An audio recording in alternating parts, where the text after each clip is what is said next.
The custom line streaming is on, so we're all set to roll. So we have a quorum, so I'm going to start the meeting. Okay, meeting come to order, please. Reference tonight's meeting. The first part of our meeting is the minutes of March 21st. Minutes of March 21st. Can I have a motion to accept? Lucian, somebody? So moved. So moved. Second? Somebody? I'll second it. Okay. Any additions or corrections to the minutes? Hearing none, all those in favor, say by saying aye. Aye. Aye, 2, 3, 4. Okay, that passes. Janice, okay. Moving on, the next one is our friend here, Al Jukunski. What do you want to report to us tonight, Al? Just a couple items. We processed the final change order number 3, which was for the additional OSHA safety rails that you approved at a previous meeting. Yeah, And we also had a credit for unused allowances. The net add of this change order is $11,684.89, which is $22,994.89 for the railings. And then the credit for the unused allowances would be $11,310. So that was already signed off by Greenwood, and now it's in the Board of Ed hands in the town for signature. The other item is we finally were able to schedule the installation of the additional fans that you approved. We did receive a staging plan or crane location plan from the contractor. They're going to start on Tuesday the 12th and also the 13th. And we're hoping within those 2 days, if weather permits, those fans are installed. After that work is done, I'll be scheduling a meeting on site to review the punch list items, which the contractor claims they're done with. And hopefully at your next meeting, we'll close out the project. okay. Sounds good. Any questions? Any comments? Jason took off on us. Who's there? Andy, any questions in reference to that school project? No, everything's come along nicely. I'm looking forward to closing it out. Okay, so there's no questions. All right, hearing none, we'll let Al go. Okay, thank you, Al. Appreciate it Thank very you. much. See you next Sure, month. next Take time. care. Take care. Okay, moving on to our biggie one now. Coming on is Latimer Lane, and the first item on our agenda is the Acadia Report.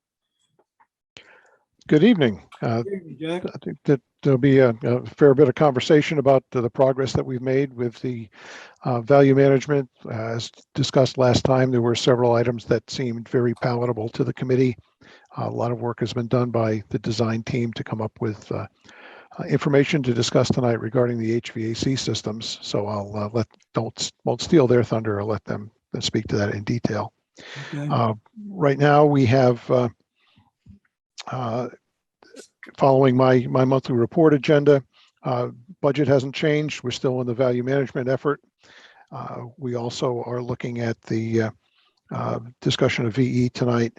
There is one professional service amendment in front of us tonight, which we'll get further down the agenda. That is the hiring of a steel detailer that would be a sub to Tecton. So that is ready for action later on this evening. Right now, as far as our 90-day look ahead, we are looking at restarting the design process with construction documents once we come to resolution on the value management and where things, the trajectory we're going to have with the financial plan going forward with Board of Finance and whatnot. And then we've got about 3 months in front of us for completion of CDs before we get into the bidding effort. Right We now, can't go, hold on, John. We can't go before the Board of Finance before we get a number from an RFP from the bid package on the street. O&G's got to go out and get us a bid. well, as we it comes in at a certain number, and then we decide where we go from there.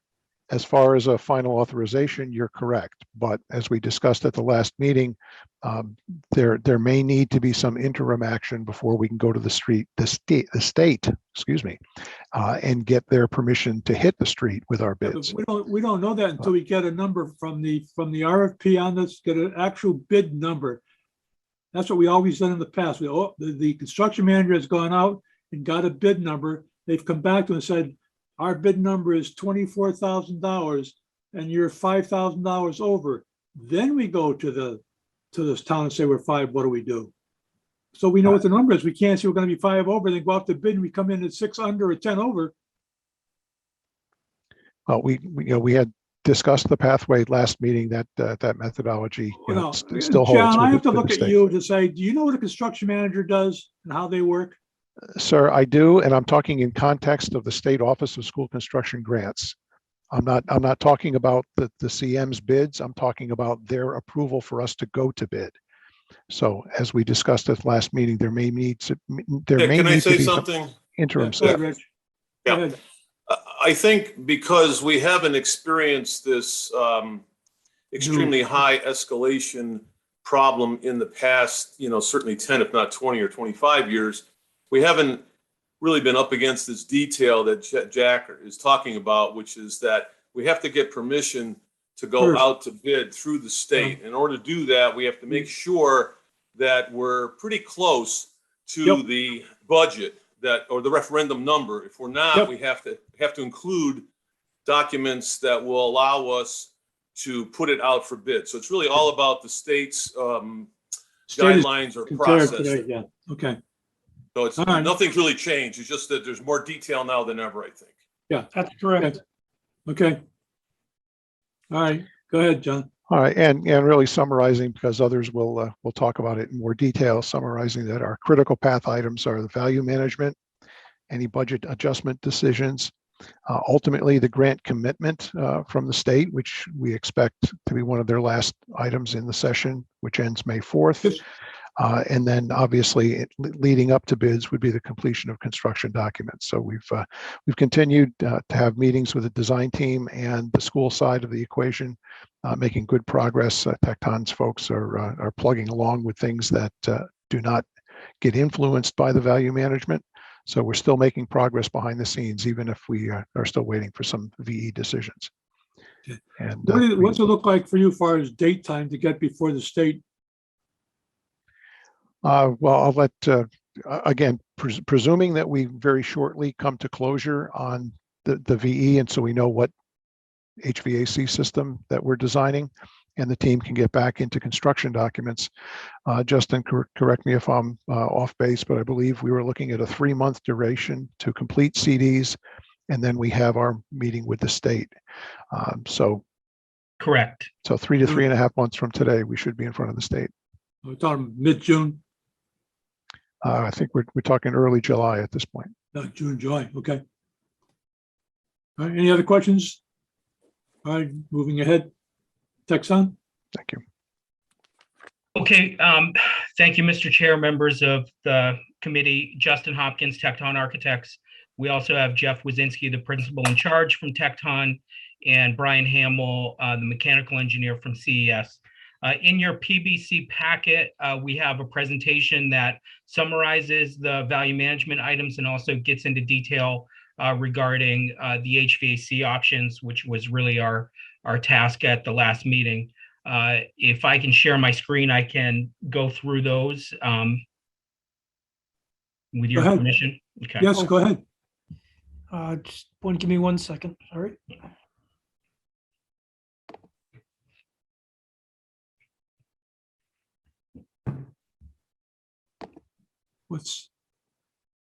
What's wrong, Jason? Just waiting for, Yeah, I'm just getting it set up so he can share it. thank you. Oh, There we go. there you go. Okay, so I presume everybody can see my screen? Yes. Okay, Yep. great. Thank you. So some of these slides will be remedial from our previous discussion 2 weeks ago. As we're all aware, our current variance in the design development documents is $3.2 million. We've identified some scope changes and some escalation that have influenced where we are in today's number. As I answered this question to Mr. Sullivan last week, this is not our overage. This is just a number that we've quantified as influences on the budget. We have identified a number of items, value management items that we've reviewed with Simsbury Public Schools as the quote unquote low hanging fruit that is readily available to us to incorporate into the value management exercise as we get into construction documentation. These do not influence the curriculum or the space for the school. We have a number of established alternates already that are part of this project. So these values that you see here are not currently encumbered in the DDR estimate. We have always considered them inclusions of add alternates as a way to protect the number, the budget number. As part of this value management exercise, we're also looking at some additional add alternates to put into the project. One is the exterior seat walls and benches, make those an add alternate. That's work that theoretically we can break out pretty easily to understand what that number is on bid day, as well as the storage shed that is near the basketball courts and the loading dock gate at the area of our loading dock. These were not involved in the original design requirements. These are currently in the design. Hang on. They Yeah. were not originally in the original design package. Is that correct? We went out for referendum, the bids we went out for with referendum did not include these items. Is that correct? There's a certain amount of exterior seawalls that were part of the site plans that we had identified. I don't believe we had that level of detail for the storage shed and the loading dock gate That's at correct. the time. Okay, that's what Okay. we wanted to know. Okay. Okay. So there's also some additional value management. One is a revision. We'll get into the mechanical HVAC options in just a moment with Brian. But the delta to go to revise beyond the current chill beam system to a VRF and boiler system is an additional $32,000. We've also identified a 1,000 square feet of footprint reduction that would equal approximately $255,000. So we've identified these separately as suboptimal, especially item number 2. It has a direct impact on the curriculum space, but we've identified it nonetheless. So with this, we have a couple slides to go through our HVAC options. And the first one is what the current design. Can you hold on? Can you hold on 1 second? Are Sure. there any questions about the committee up to this, where we are at this point? Any questions of Tecton? I have one question. Is the size of the stage going to be put together as an add alternate or not? It At would 1,000 not. square feet. It would not be put together as an add alternate. It would frankly be, when we seek add alternates, we look for items that would be easily bifurcated from the overall bid, and a reduction in building footprint, building envelope, the structural steel system. Those get pretty muddy when you start actually manipulating the space. That would be a decision that you would make to reduce scope of the overall project, not as an add alternate. So my point is that, has the Board of Ed weighed in on this particular change, reducing it by 1,000 square feet? Justin? Jason, Casey? They have, it's not an item that they want to see happen. Okay, so they would like to keep that. Yes, They don't want to lose that 1,000 square feet. absolutely. That's what I want to know. Thank you. Move forward. Anybody May else? I? This is Lucian. I'm sorry? May I? This is Lucian. I have a question, Go ahead. please. Yes, Lucian. So, Justin, just to clarify in my mind, whatever you proposed as add alternates, which is about $500,000, $440,000, that's included in the budget right now. I'll back up. That one, the $440,000. Yes, all of these are part of the budget as currently constituted at $3.24 million over budget at design development. Okay, All so these items are currently in the design Yeah. development package. Okay. okay, and Okay. then let's go back one more slide, please. These are not in the DDR. These are not in So- the DDR, right? In the DDR, we have full geothermal, correct? No, We have a partial geothermal well field with an add-on for the. Okay, full. so in the partial geothermal, we have 34 wells, Yes, 34 wells, and we have a cooling tower. Ryan, Air-cooled chiller. Or no, sorry, for the hybrid system, Yes, for the hybrid system, we would have the multi-stack to make the chilled hot water, then we have the air source heat pumps for the DOAs and the air handling units. Which we agreed upon. so hold on a second. In the base bid, we don't have heat pumps for the DOAS, correct? What do you mean? We the do. basic? We haven't come up We with have a air basic. source heat pumps. Dick, let me talk to Brian, please.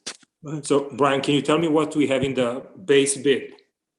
Yeah, so right on your screen, Lucian, is what we're at for base bid. So I think the confusion also comes from at SD's, the base bid was the hybrid option, and at DD's, we accidentally switched and did the 100% geothermal as the base, and that wasn't correct. So it's being the hybrid as the base, and the add-all is the full geothermal. Okay, With- so when we had the hybrid as a base, we had geothermal just for the multi-stack, and we had heat pumps for the DOAS. Correct, air source, yep. Okay. Okay. okay, Anything else?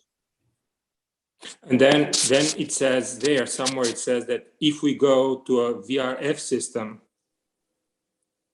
it's an add $34,000? Yeah, so Lucian, this is gonna be the next two slides, if you want me to just rip through and explain Okay. where we're at right now. And I got a Okay. question about this slide first. Sure. You want to go through the slide first?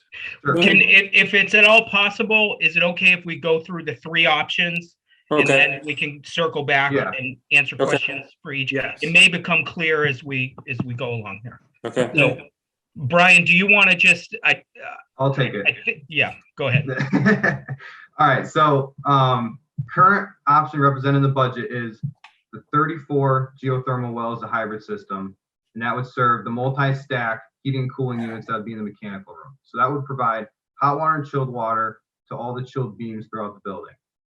The condenser water loop for the geothermal would just serve the multi-stacks, and for all the ventilation air into the building through the DOAs and the air handling units, they would just utilize air source heat pumps, and that would be base option. So the boilers in this option would just be used as backup to keep the generator size from the 200 kW to the 400 kW in size. So right now, that's the base bid option. That's what's included in the budget. Next slide. So HVAC option A would be to delete the geothermal system entirely. So we pretty much get rid of the multi-stack units, and we would utilize the boilers that are already existing in the building, and then we'd have an air-cooled chiller outside to provide the chilled water. We would provide provisions in the mechanical room so that in the future, if we wanted to go with the geothermal option, we could add in the multi-stacks to take over. But that would be the option with the chilled beams in this case. And that changed to the current design development budget. If option A would be a deduction of $854,892. Correct, yes. Okay, So then option B would be completely change the system from chilled beams, and this would include no geothermal, and the whole system would just be VRF. So what the system would do is it would get rid of the air-cooled chiller and get rid of all the chilled beams, and what it would do is it would replace all the chilled water with just VRF units. So these VRF units, which is variable refrigerant flow units, would be placed in each room, each classroom, office space, and they would provide the heating and cooling through refrigerant piping and then air source heat pump units located on the roof. We would utilize the existing boiler plant and provide perimeter radiation around the building via radiant ceiling panels to help provide, the radiant heating when the building's not occupied. This option also allows us to reduce the mechanical room slightly, but we will still have to maintain that mechanical room just due to us adding in the plumbing equipment, water heaters, other equipment, et cetera, and the fire protection as well. So this on top of, as another option would be an add of $887,000 to the project. So that delta between the two adds of option A and B is roughly $32,000 in total. Was there a recommendation? Which one would you prefer to see happen? My recommendation, for a couple of reasons, would be to keep the chilled beam system. So keeping the chilled beam system allows us to also then carry the geothermal as a hybrid option to allow you guys to go geothermal in the future. The VRF option, it would be very difficult to try to get you guys geothermal with that option in the future. It'd be very cost imperative. It'd be very costly to do that. And for this case, there's just a couple other reasons VRF. So having one of these VRF units in every classroom is going to actually put a terminal unit with a fan in every room, which we'll have to worry about some noise. In this case, where we don't have ceilings in the classrooms, these units are just going to be out in the space. So we do have that kind of possibility of some breakout noise from the fans, where chilled beam units, they don't have any fans in actual units. All that air delivery is back at the DOA units. So it will be a quieter learning environment. Has this been submitted to the people at the school, or Jason, have you been involved here? Yes, and to save just an additional 32,000 at all of the negative aspects of this, we're more interested in option A. In option A. Okay, that's what we need to know. So the school, the board staff prefers option A. Yes. Okay, that's what we want to know. Okay. Option A. Okay, go ahead. Any other questions? Well, that's a summary of the, I'm sorry, Mr. Chair, I'm interjecting here. That's a summary of the systems, Mike. I don't know if we answered your question. Yeah, can you go back a slide? Go ahead, Mike. Mike? Yeah, I'm thinking I lost my question going through all the slides. So I guess my comment on option B is that's certainly one way to do it, but that's not the way to maximize the savings. Yeah, the board, the staff prefers option A. So I understand because of the way it was presented, Dick. So option B, there should be no reason to have the hot water system. That goes against pretty much all the intent of switching to VRF. And we should also pick up a lot of time on the schedule if we go to VRF. And so what we asked was, what impact would going to VRF have on the design schedule and the construction schedule? And instead we got an option that shows it as about the same cost as a chilled beam system, which I take issue with. I think the VRF option should be a lot less expensive. You should get rid of the whole hot water system.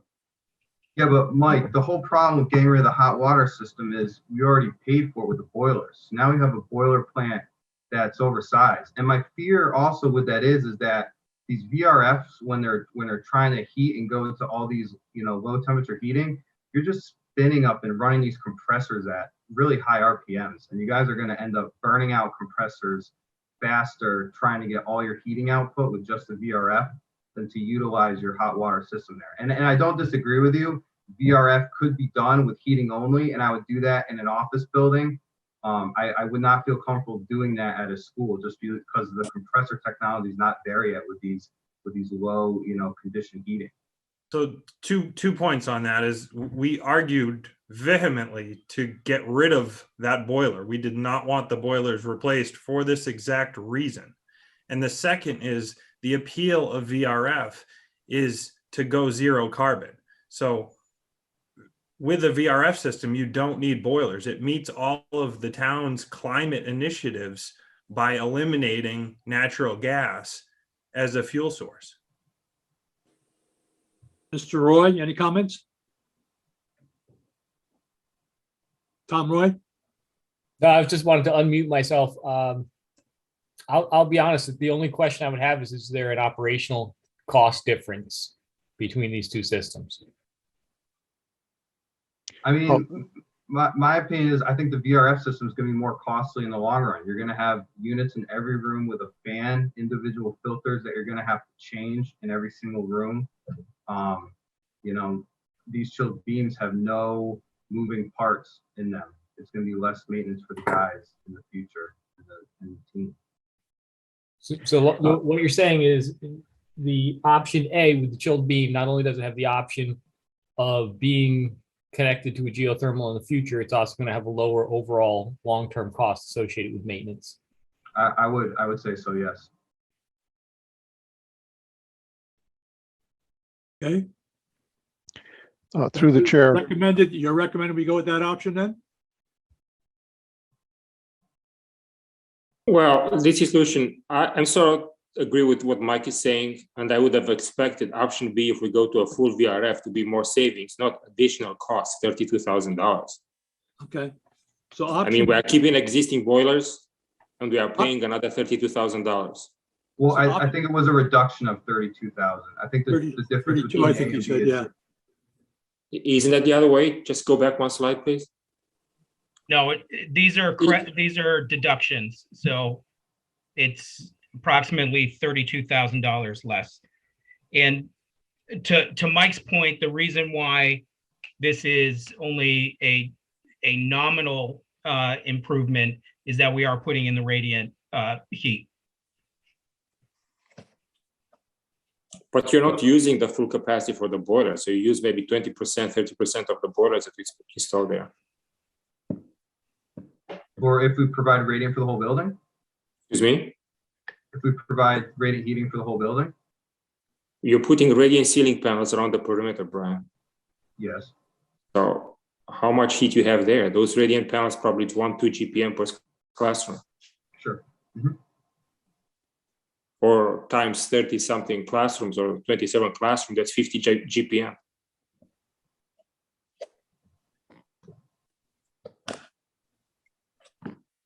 So, okay.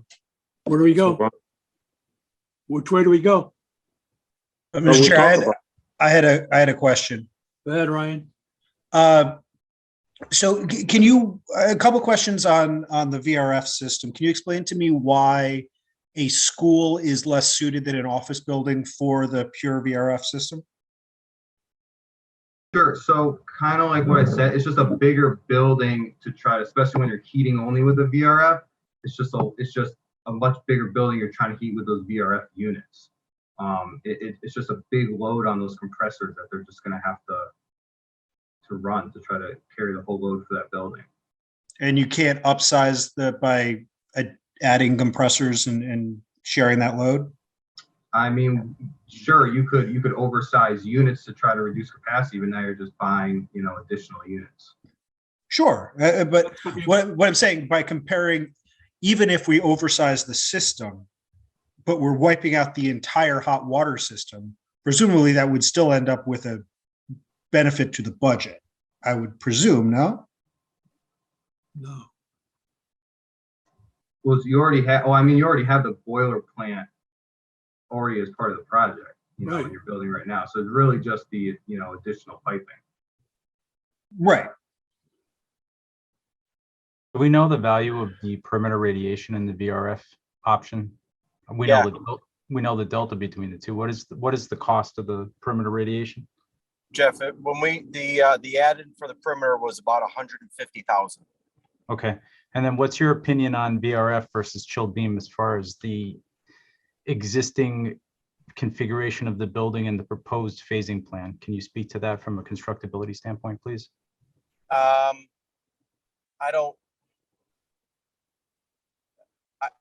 We don't see anything glaringly different as far as the time frame. It sounds like if we're doing the perimeter radiation, that type of roughing happen along with the other above ceiling roughing. So I don't see it necessarily pushing the overall duration time much. Again, one of the main things we saw if we do away with geothermal is that from a site constraint standpoint, that the site will be less constrained because we're now overtaking that field area to put all the wells in. Another point to consider, we just heard that the cost of the hot water radiant would be about $150,000 that would offset. But coupled with that, we heard earlier that if we rely on just VRF for heating, that we have to increase the size of the generator because we have to run those compressors, for heat, which was, I believe, something in the $90,000 or $98,000 upcharge. And then furthermore, if we're talking about upsizing or adding compressors to the overall system, that's going to cost us something as well. So that's going to further eat into that $150,000 delta. It may provide some conceptual goals, be closer to the town's preference for zero carbon. But then in a freeze proofing standpoint, you're going to be running a very large generator Right. in order to drive those VRF units. So I there's think we have to look to our consultants to give us the best option of it, whatever it is. The cost wise is beyond that. Whether A or B, I know we keep going back and forth between A and B, but I think cost wise, if you come up and say that option A is the best way to go cost wise, then that's where we go. We're trying to save the town some money here and give them the best thing we can for the building. And that's to give them the best thing we can for the building for that price, right? Yes, no? Chairman? Yes. Mr. Chairman? Go ahead.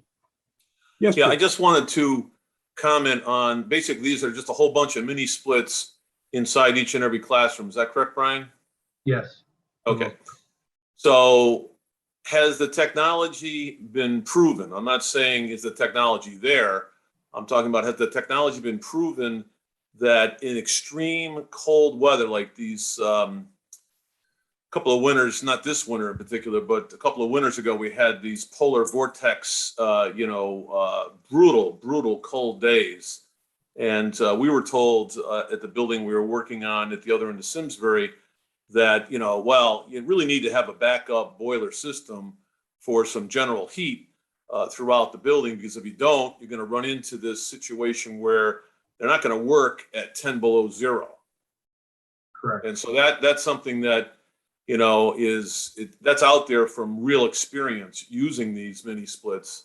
And so that's where I'm kind of thinking that your radiant heat that's going around the building is not like $150,000 feel-good option. It's like a necessity if you're going to use these mini splits throughout the building, even though they have been improved and they do say that they will go down to, 0 or 10 degrees, but these real brutal, and with this climate change, we're going to get more of that kind of thing. And I think we need to be prepared to have this backup hot water system available, even though it complicates things in terms of how much it costs and what the savings is. But the bottom line in terms of running the building, we can't just be out there with these mini splits all by themselves. So I completely agree with you. Just like you said, the technology is getting there. They have units that can operate into negatives, but the capacity that you lose at those lower temps, it derates the equipment a lot, and you do not get the And it increase your costs, even though it's clean energy, quote unquote. You're using a lot more of it than you would be if you didn't use the backup boiler. Correct. All right, that's my experience point. Okay, thank you. Which gets it back to Brian. Gets us back to, that was the slide. I don't know, Justin, do we have picture options that we have, or? So we just have some images. This is an image of, so in all of these existing buildings, existing classrooms, due to the overall height restraints, we're trying to keep the ceiling exposed so that we don't need to run all of this stuff above, say, a drop ceiling. So this is more or less chill beam. Chill beam, yeah. Yeah.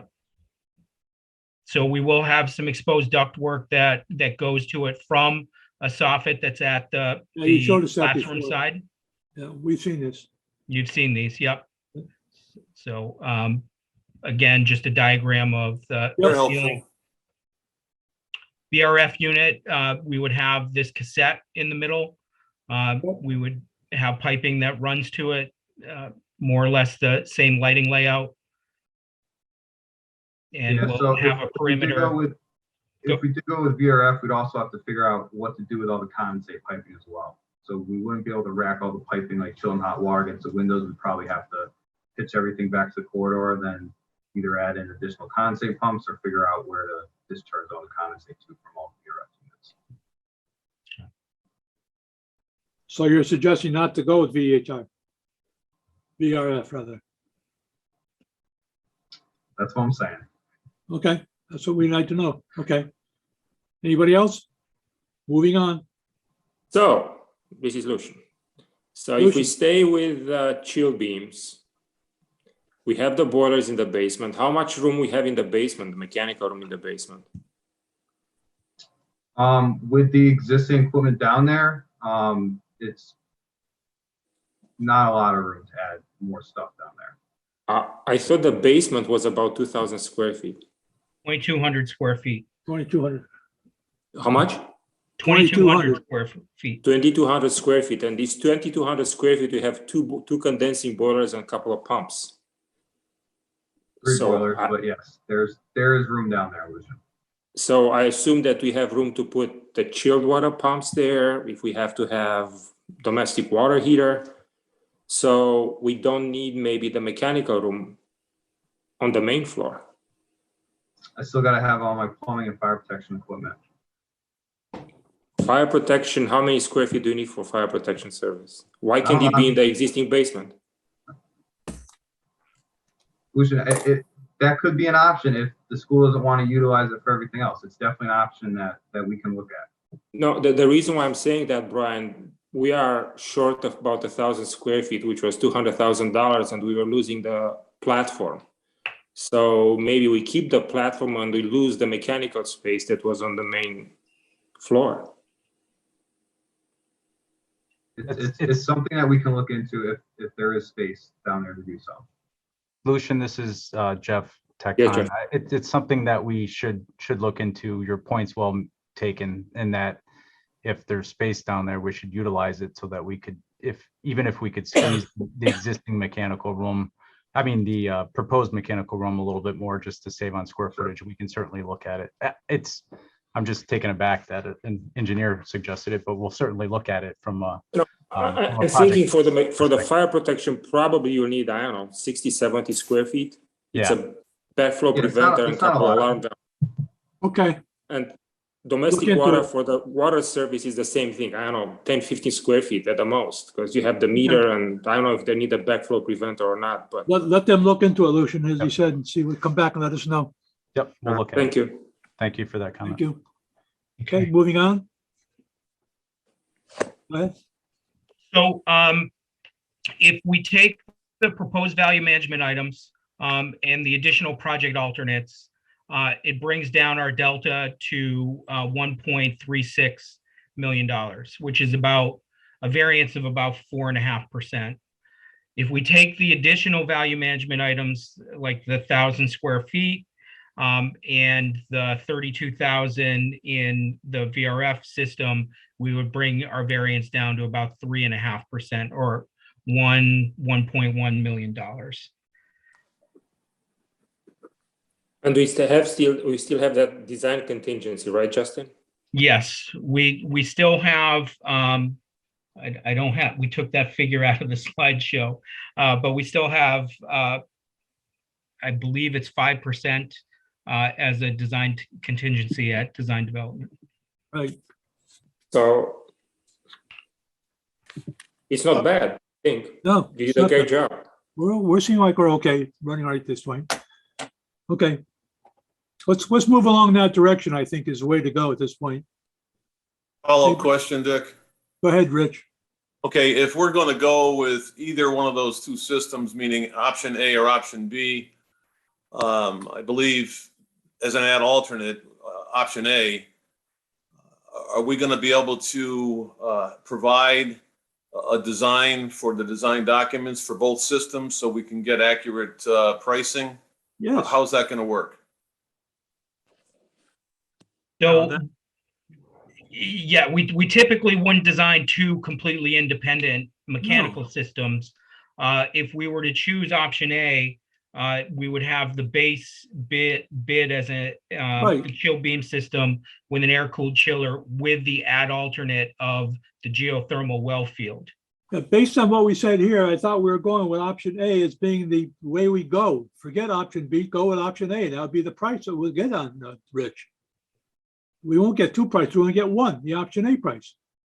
That would be an add alternate, correct? Option A? No, A would end up being the base, and we'll take the In our base alternate bid. as- Oh, that would be as a base. Yeah, So there would be no add alternate for No. the heating system. that's correct.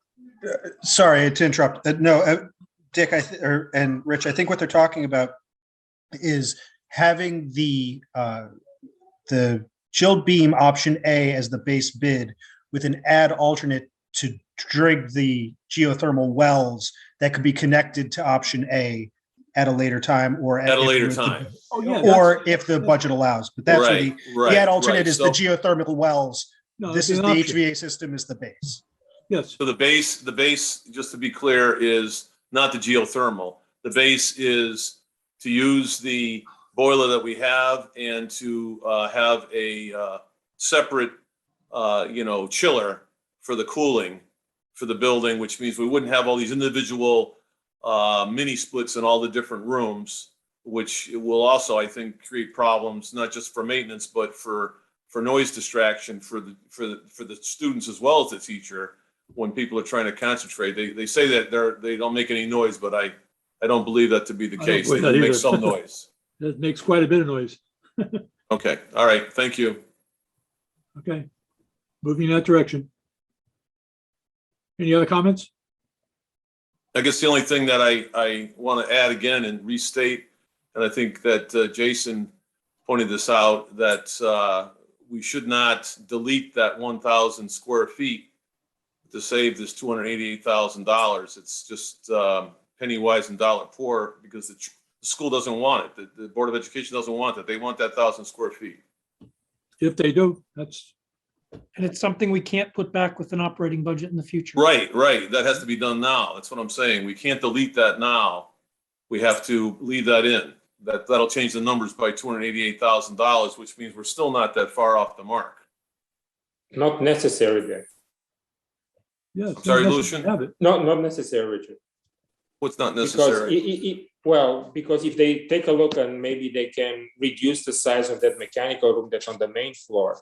So maybe that will compensate. So maybe we are short less than 1,000 square feet or something like that. So I'm talking about the stage. yeah. That's Yeah. the thing. The stage. Well, as long as we don't reduce the stage size, then I think the Board of Ed will be happy. Yeah, Yeah. I mean, they will be Okay. looking at it. So it's no problem. yeah, it'll be okay. Okay, moving on. Okay, the only other item that I wanted to bring up, it was part of our written report, I'll stop sharing here, was that at our meeting 2 weeks ago, we also simultaneously were presenting at the zoning commission public hearing. We got through that meeting. So as of today, we have gotten through all of our regulatory agencies, with the exception of obviously fire and building officials. So inland wetlands, design review board, zoning commission, those are all approved. And we also held our design development review meeting with OSCGR on March 22nd.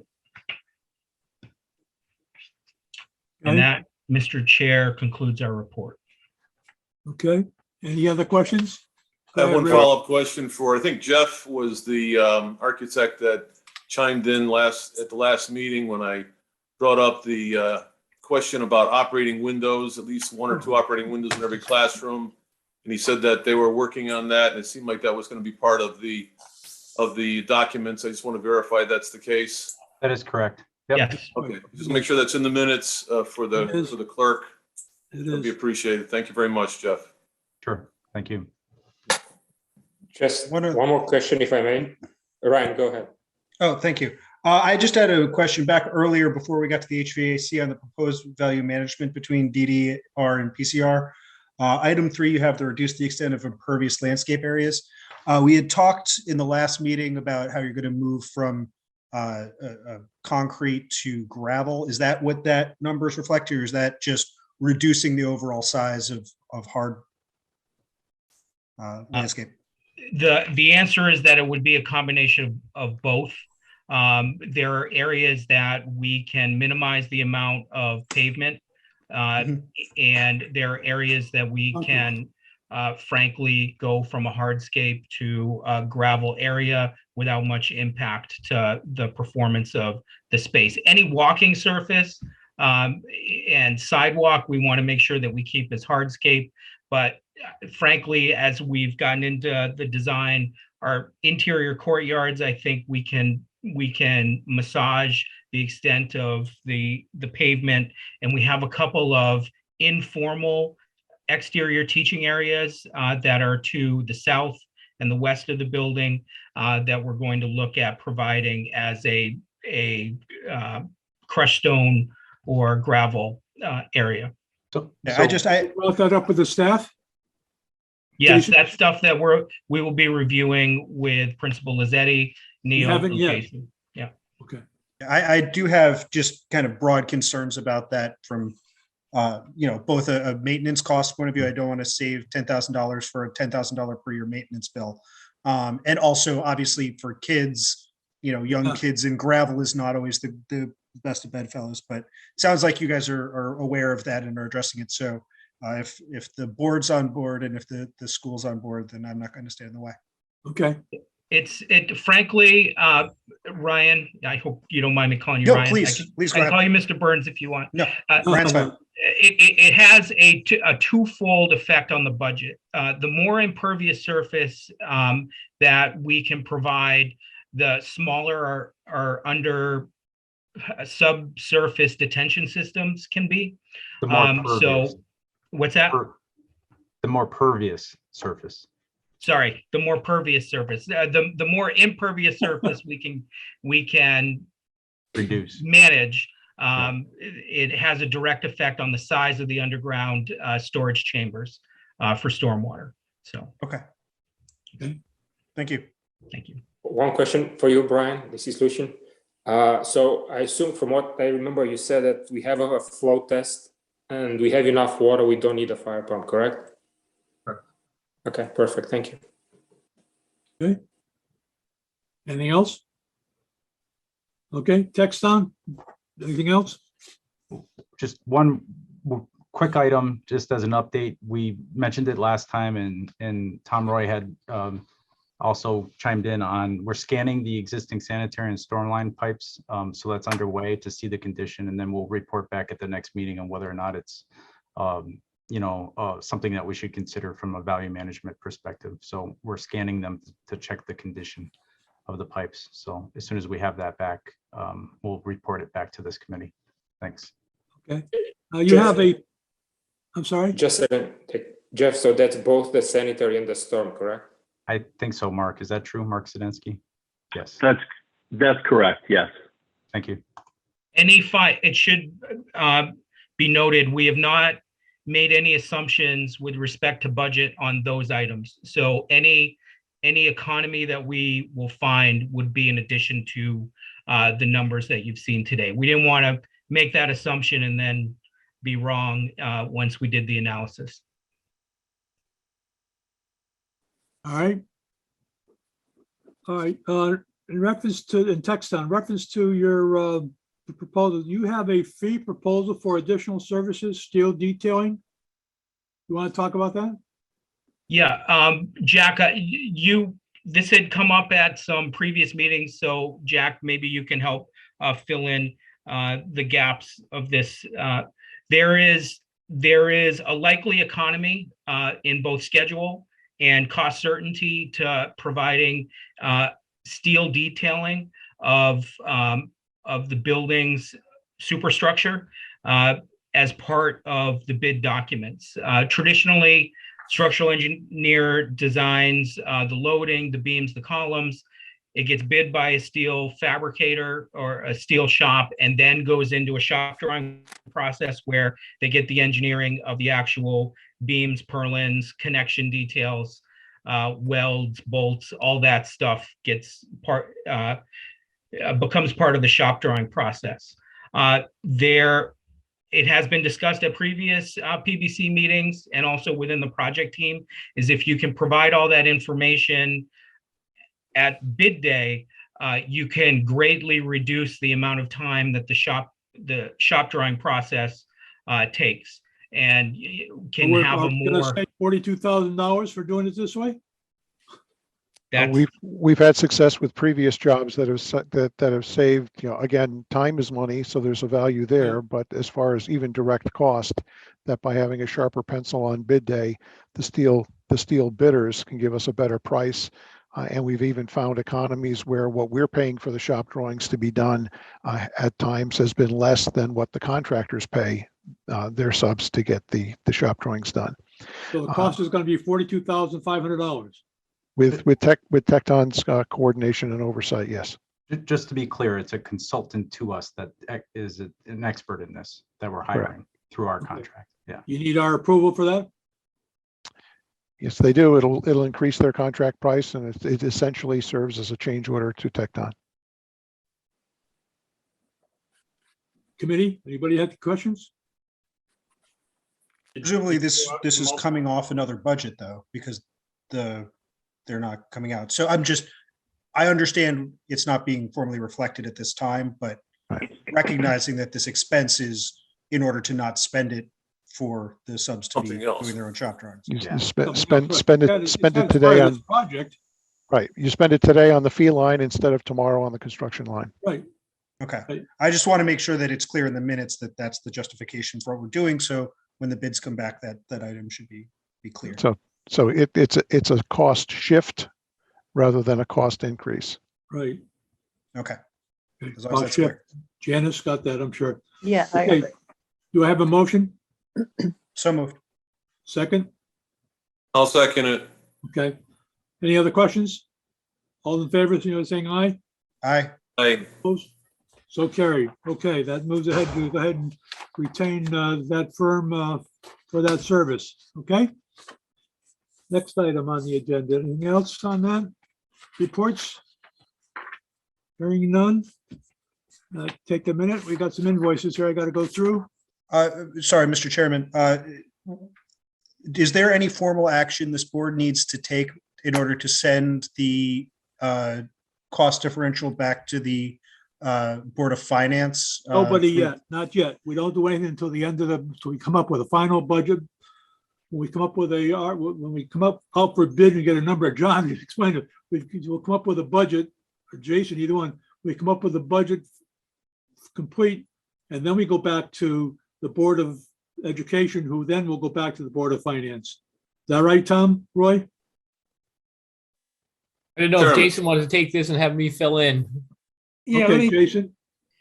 So to get over this hurdle, we essentially are waiting on the state to get back to us as one potential option of what we do with this 1.3 difference. If the state either doesn't get back to us or doesn't allow us to do this, we still have to demonstrate before we go to bid that we can cover the additional 1.3. Right. So at that time, it's back to the Board of Finance, not to ask for 1.3, but essentially to show that the town has the credit to do this. And then once the bids comes in, then we look at what the actual pricing is. Yeah.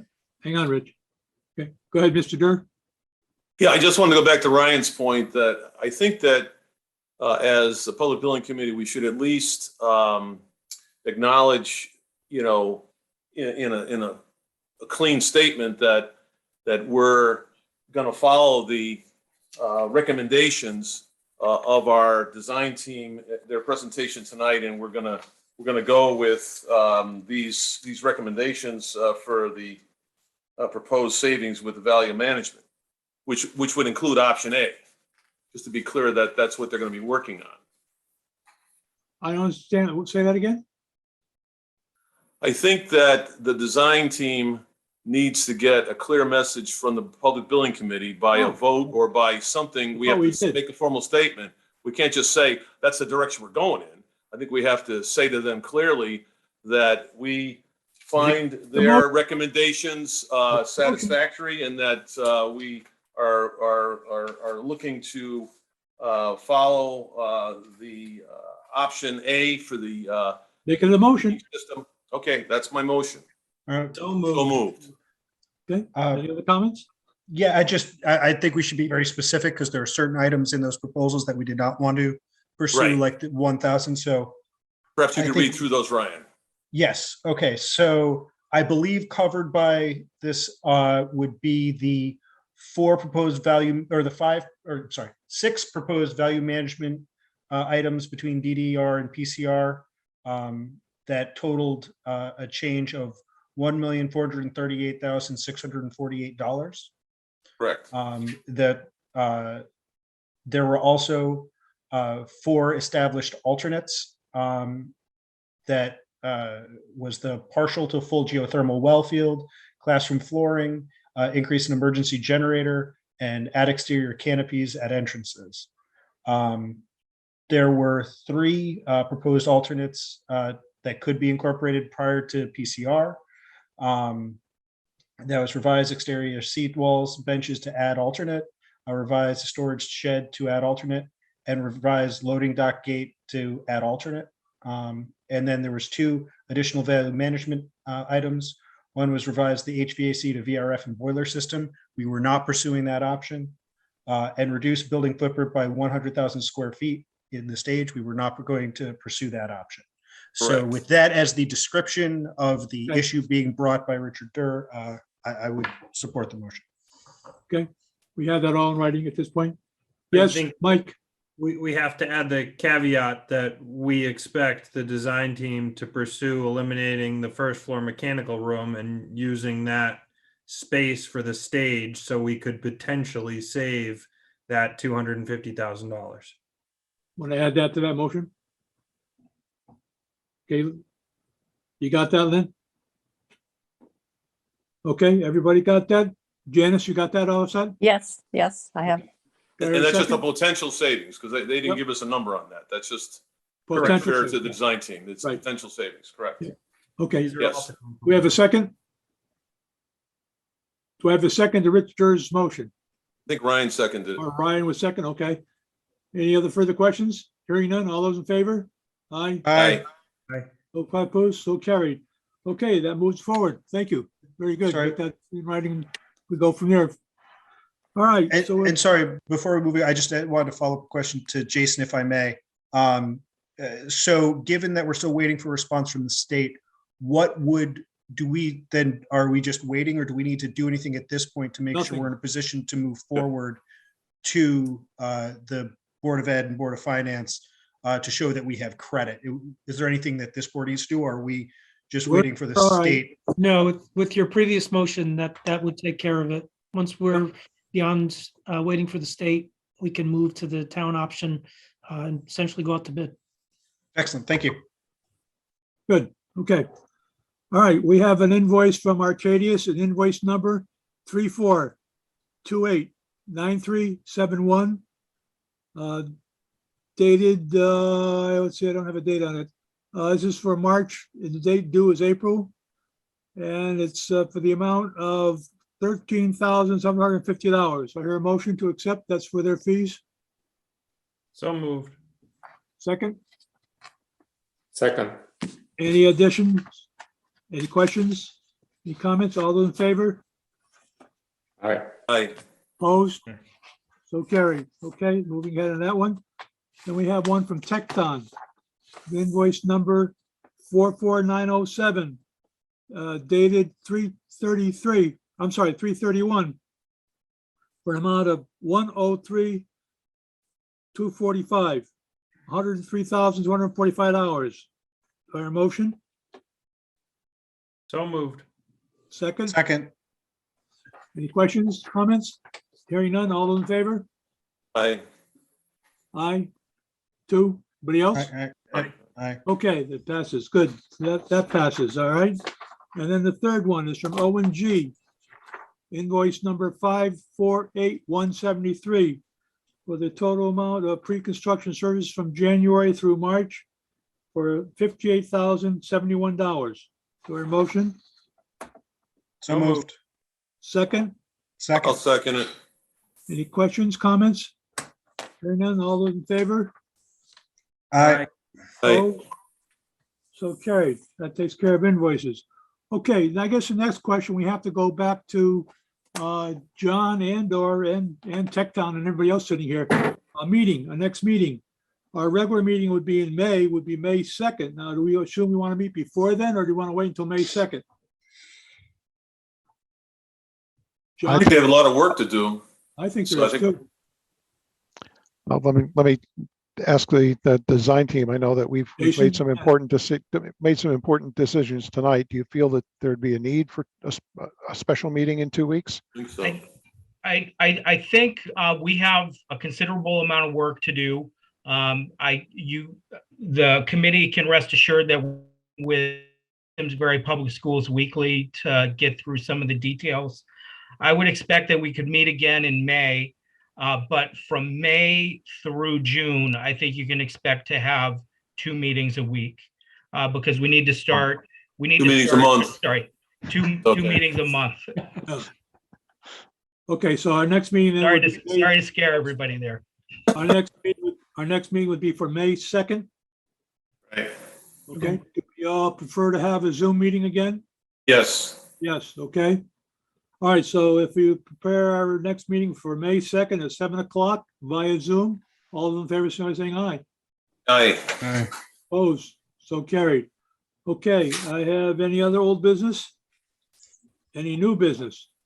Yeah, Mr. Chairman, just one small issue on budget. I'm given the extended schedule that we're looking at. I will also expect there's going to be extended service from all of our design and construction team, just because this is going to go longer. I would just hope at some point relatively soon, once we have finalized schedules on the revised construction documents, we could see those sooner rather than later. Oh, yeah. So we could start processing that. So I just wanted Yes. to put that out so we could, start thinking about that as well. Everybody agrees to that, I think. Yep. Yep. That's a good John, idea. is that Yep. that? Okay. All right, do I hear a motion to adjourn? So moved. Move. Thank you, everybody. Have a nice weekend, or a nice week rather, and stay cool. And we'll all talk to you back on May 2nd or before.